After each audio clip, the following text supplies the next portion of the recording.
ತೆಗ್ದಿದೆ ಎರಡು ಸಿನಿಮಾಗೂ, so no confusion. Sir ಒಪ್ಪಿ sir.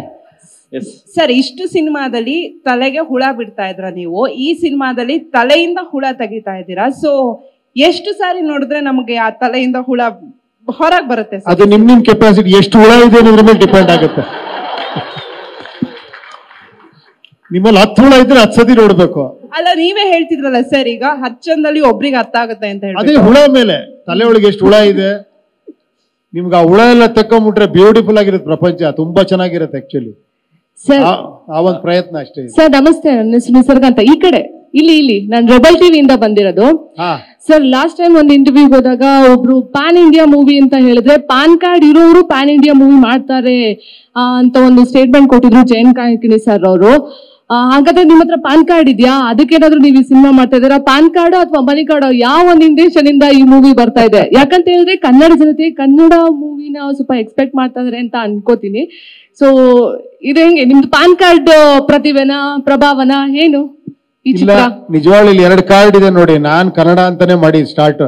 Sir ನಿಮ್ ಪಿಕ್ಚರ್ಗಳು ಬರೀ ಕನ್ನಡ ಅಲ್ಲ ಸರ್, ಅದು ಬೇರೆ ಲ್ಯಾಂಗ್ವೇಜ್ಗೂ ಹೋಗ್ಬೇಕದು, ಹಿಂದಿಗೆ ಹೋಗ್ಬೇಕು ಅಂತ. ಇದೇ ನವೀನ್, ಇದೇ ಶ್ರೀಕಾಂತ್, ಇವರೇ ನಮ್ಮನ್ನ ಪುಷ್ ಮಾಡಿ ಪ್ಯಾನ್ ಇಂಡಿಯಾ ಮಾಡಿದ್ದೆ ಇವರು. ಇದು ಎಲ್ಲಾ ಲ್ಯಾಂಗ್ವೇಜ್ಗೆ ಹೋಗ್ಬೇಕು. ಈ ಕಾರ್ಡ್ಗಳಷ್ಟೇ, ಟ್ರಂಪ್ ಕಾರ್ಡ್ಗಳು 2. ಸರ್ ಉಪೇಂದ್ರ ಸರ್, ಸರ್ ಇಲ್ಲಿ ಸರ್ ಕೂಲಿ ಶೂಟಿಂಗ್ ಮುಗಿಸ್ಕೊಂಡ್ ಬಂದಿದ್ದೀರಾ. ರಜನಿಕಾಂತ್ ಅವ್ರಿಗೆ ಏನಾದ್ರು ವಾರ್ನರ್ ತೋರ್ಸಿದ್ರ? ಅವ್ರೇನಾದ್ರು ರಿಯಾಕ್ಷನ್ ಕೊಟ್ರ ಹೇಗೆ? ಇಲ್ಲಮ್ಮ, ಇನ್ನೂ ಮೀಟ್ ಮಾಡಿಲ್ಲ. ಲಾಸ್ಟ್ ಟೈಮ್ ಆದಾಗ ಇನ್ನೂ ಬಿಟ್ಟಿರ್ಲಿಲ್ಲ. ಇದು ಇನ್ನೊಂದು ಶೆಡ್ಯೂಲ್ ಇದೆ, ಟ್ರೈ ಮಾಡ್ತೀನಿ ತೋರ್ಸೋದಕ್ಕೆ ಅವ್ರಿಗೆ. ಸರ್ ಇಲ್ಲಿ ಸುಜಯ್ ಅಂತ ಸರ್. ಈಗ ಆಲ್ಮೋಸ್ಟ್ 9 years ಆದ್ಮೇಲೆ ಡೈರೆಕ್ಟ್ ಮಾಡ್ತಾ ಇದ್ದೀರಾ. ಸೊ ಆಸ್ ಅ ಡೈರೆಕ್ಟರ್ ಆಗಿ ನಿಮ್ಮಲ್ಲಿ ಯಾವ ರೀತಿ ಬದಲಾವಣೆಗಳಾಗಿದೆ ಸರ್ ಈ ಸಿನಿಮಾ ಡೈರೆಕ್ಟ್ ಮಾಡುವಾಗ? ಅದು ಗೊತ್ತಿಲ್ಲ ಇವರೇ, ನೀವ್ ಹೇಳ್ಬೇಕದು. ಯಾಕಂದ್ರೆ ನನಗೆ ಇನ್ನೂ ಅದೇ ಡೈರೆಕ್ಟರ್ ಅನ್ಕೊಂತೀನಿ ನಾನು. ಬಟ್ ಸ್ವಲ್ಪ ಏನೋ ಇವ್ರು ಹೇಳ್ತಾ ಇರ್ತಾರೆ ಸ್ವಲ್ಪ, ಸರ್ ಇನ್ನೂ ಸ್ವಲ್ಪ ರ್ಯಾಶ್ ಆಗ್ಬೇಕು ನೀವು ಅಂತ. ನಾನು ಆಲ್ರೆಡಿ ಈ ರ್ಯಾಶ್ಗೆ ಇವರು ಅರವಿಂದ್ ಅವ್ರು ಬಂದಾಗ ಒಂದು ಕ್ವಶನ್ ಕೇಳರು ಇವ್ರನ್ನ, ಮನೋಹರ್ ಅವ್ರನ್ನ, ಈತನ ಇಂಟೆನ್ಸಿಟಿ మీరెలా ತಟ್ಕೊಂಟಾರು అని. ಅವ್ರ ఏంటి ಅಂದ್ರೆ ಅವ್ರಿಗೆ ಗೊತ್ತಾಗಿಲ್ಲ ಇನ್ನು. ಇವ್ರಿಗೆ ಸ್ವಲ್ಪ ಗೊತ್ತಾಗಿದೆ, ಶ್ರೀಕಾಂತ್ ಗೊತ್ತಾಗಿದೆ. ಅದೇನು ಮಾಡೋಕ್ಕಾಗಲ್ಲ. ಒಬ್ಬ ಡೈರೆಕ್ಟರ್ ಅಂದ್ರೆ ಈಗ ಹೆಂಗಿದೆ ಅಂದ್ರೆ ಎವ್ರಿಥಿಂಗ್ ಈಸ್ ಹೋರಾಟನೇ.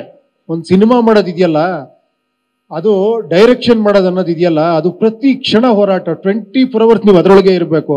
ಕೆಲವು ಸತಿ ಇವರೆಲ್ಲ ಅನ್ಕೊಂಡಿರ್ಬೋದು ಇವ್ಗೆ ಏನು ಕೆಲಸ ಇಲ್ಲ, ಅದಕ್ಕೆ 2 ವರ್ಷದಿಂದ ಇಲ್ಲೇ ಇದ್ದಾನೆ ಅಂತ.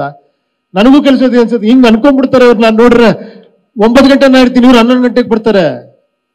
ನಾನು ಅನ್ಕೊಂತೀನಿ ನಾನು ತುಂಬಾ ಫ್ರೀ ಇದ್ದೀನಿ, ಎಲ್ಲರೂ ಬಿಸಿ ಇದ್ದಾರೆ. ಇವರೆಲ್ಲ ಸಿಕ್ಕಾಪಟ್ಟೆ ಬಿಸಿ ಇರೋರು, ನಾನೊಬ್ಬನೇ ತುಂಬಾ ಫ್ರೀ ಇರೋದು 2 ವರ್ಷದಿಂದ. ಇದೇ ಡೈರೆಕ್ಟರ್ ಆಗಿರೋ ಬದಲಾವಣೆ ಅಂದ್ರೆ. ಸರ್, ತುಂಬಾ ವರ್ಷಗಳ ಹಿಂದೆ ಅಂದ್ರೆ ಮಂಡ್ಯದಲ್ಲಿ ಒಂದು ಪತ್ರಿಕಾಗೋಷ್ಠಿ ನಡೀತಾ ಇರುತ್ತೆ. ಅಲ್ಲಿ ಕಾಲರ್ ಎತ್ಕೊಂಡು ಒಂದು ಮಾತು ಹೇಳ್ತಾರೆ, ಈ ಡೈರೆಕ್ಟರ್ ಗ್ಲಾಮರ್ ಯಾವತ್ತೂ ಕಮ್ಮಿ ಆಗಲ್ಲ ಅಂತ. ಈ ಕಂಟೆಂಟ್ ಬಿಟ್ಟ ನಂತರದಲ್ಲಿ ಸಿಕ್ಕಾಪಟ್ಟೆ ವೈರಲ್ ಆಯ್ತು ಅದು ವಿಡಿಯೋ. ಸೊ ಜೊತೆಗೆ ಇವತ್ತು ಬೇರೆ ಇಂಡಸ್ಟ್ರಿಯಿಂದ ಈಗ ಲೋಕೇಶ್ ಕನಗರಾಜು ಒಂದಷ್ಟು ಬರ್ಕೊಂಡಿದ್ದಾರೆ ಟ್ವಿಟರ್ ನಲ್ಲಿ, ಅಂದ್ರೆ ಹೊಗಳಿಕೆ. ಅಂದ್ರೆ ಇವತ್ತು ಕಾಂಪಿಟೇಷನ್ ಡೈರೆಕ್ಟರ್ಗಳು ನಿಮ್ ಸಿನಿಮಾಗಾಗಿ ಡೈರೆಕ್ಷನ್ ಕಾಯ್ತಾ ಇರ್ತಾರೆ. ಸೊ ಆ ಜವಾಬ್ದಾರಿನ ಯಾವ ರೀತಿ ಮೇಂಟೈನ್ ಮಾಡ್ತೀರಾ? ಭಾರ ಅನ್ಸುತ್ತೆ ಹೇಗೆ ಅಂತ ಇವತ್ತಿನ ಡೈರೆಕ್ಟರ್ಸ್ ಜೊತೆ ಕಾಂಪೀಟ್ ಮಾಡುವಂಥದ್ದು ಟೆಕ್ನಾಲಜಿ ವಿಚಾರದಲ್ಲಿ? ಇಲ್ಲ, ನಿಜ ಹೇಳ್ಬೇಕಾದ್ರೆ ಈ ಡೈರೆಕ್ಟರ್ ಉಳಿಸಿರೋದು ನೀವುಗಳೇ.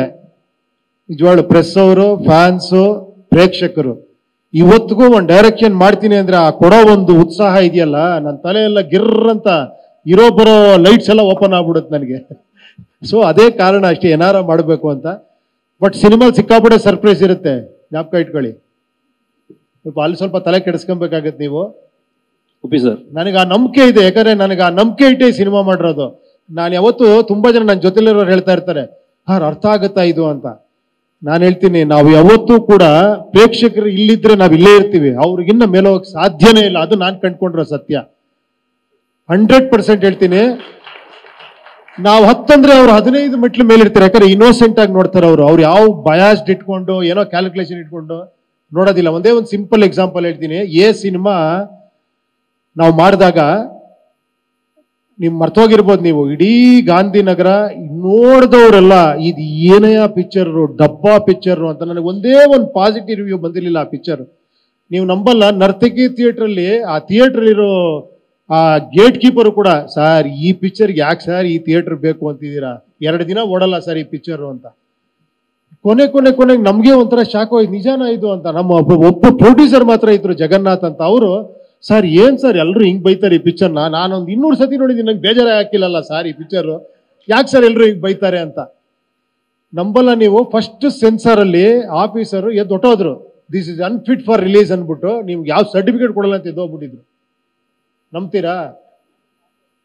ಹೇಳಕ್ಕಾಗಲ್ಲ ನೋಡಿ. ಯಾರು ಇಷ್ಟಪಡಿದ್ರು, ಆ ಫೈನಾನ್ಷಿಯರೇ ಇಷ್ಟಪಟ್ಟಿಲ್ಲ ಪಿಕ್ಚರ್ನ. ದುಡ್ಡು ಕೊಟ್ಟವ್ರು ಯಾರೇ ದುಡ್ಡು ಕೊಟ್ಬಿಡಪ್ಪ ಪಾಪ ನೀವು ಪಿಕ್ಚರ್ ರಿಲೀಸ್ ಮಾಡ್ಕೊ. ಬಟ್ ಅದು ಮಿರಾಕಲ್ ಆಗೋಯ್ತು. ಅದು ಹೇಳಕ್ಕಾಗಲ್ಲ ನೋಡಿ. ಅದೇ ಹೇಳಿದ್ದು, ಅದು ಆಡಿಯನ್ಸ್ ಅಂತ. ಎಷ್ಟು ಕಾಂಪ್ಲಿಕೇಟೆಡ್ ಆಗಿದ್ರು, ಎಷ್ಟು ಚೆನ್ನಾಗಿ ರಿಸೀವ್ ಮಾಡ್ರು ಅಂದ್ರೆ ಆಮೇಲೆ ಎಲ್ಲರೂ ಚೆನ್ನಾಗಿದೆ ಅಂತಾರೆ, ಅದು ಬೇರೆ. ಬಟ್ ಆ ಕಾಂಪ್ಲಿಕೇಟೆಡ್ ಅರ್ಥ ಮಾಡ್ಕೊಂಡ್ರಲ್ಲ 25 ವರ್ಷದಿಂದ, ಎಷ್ಟು ಗ್ರೇಟ್ಸ್ ಇರ್ಬೋದು ಅಲ್ವಾ? ನೀವುಗಳು ನಾನು ಹೇಳ್ತಿರೋದು ನಿಮ್ಗೆ, ಎಲ್ಲ ನೋಡ್ತಿರೋರ್ಗೆ. ಸೊ ಆ ನಂಬಿಕೆ ಇವತ್ತಿಗೂ ನನಗಿದೆ. ಎಷ್ಟು ನಾನು ಏನೇ ಮಾಡಿದ್ರು ಕೂಡ, ಬಟ್ ನಾನೇನಂದ್ರೆ ಕಾಂಪ್ಲಿಕೇಟ್ ಮಾಡಕ್ಕೋಸ್ಕರ ಮಾಡಲ್ಲ.